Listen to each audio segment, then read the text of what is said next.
Over the years, I have talked to many professionals in the industry and have come up with some useful tips for your tech interview. So here they are. The first is flexibility. Now, this is a really big one for a lot of companies today. Flexibility and teamwork. Now, it used to be there was sort of this idea of the lone wolf developer, where he or she did everything. But today, many projects are very large and very complex and can encompass dozens of developers and project leads. So you want to lose the attitude at the door. Present yourself as a team player that can fit into any scenario. Skill set. You want to highlight your strengths, but you don't want to overemphasize. Otherwise, that might come across as arrogant. Also, the cardinal sin is exaggeration of your skill sets, especially if it's a subject you are unfamiliar with. But the tricky part is how to handle a skill that you might be lacking. If there is a skill set you lack, rather than saying simply you don't know something, rephrase it to something like, I have found that in my own experience, if I put my mind to it, I can accomplish and learn anything new. This is a good tactic because it shows you are open-minded and willing to learn new things. The dreaded code test. Some tech interviews will present you with a code test. This could be on a computer or even worse, on a whiteboard. The main thing here is to keep your cool because it's quite possible they are simply judging your reactions. Are you cool under stress?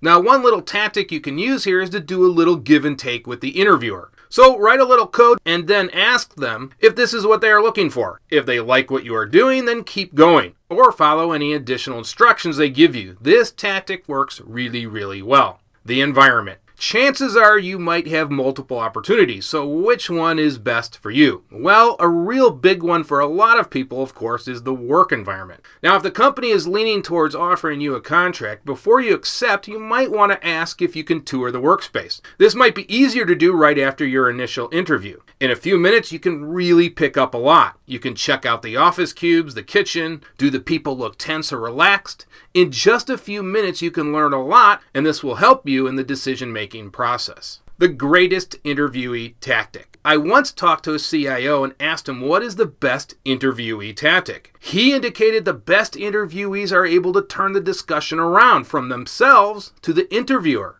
That is, if you can get the interviewer to talk about themselves or the company, you really have hit a home run because after all, if the interview talks about themselves at length, how can he or she possibly say the overall interview went poorly? Chances are the interviewer is going to like you a lot if you are able to communicate in this manner. Now, if you like this video, I can do another video with some more tips. And as always, thanks again for watching.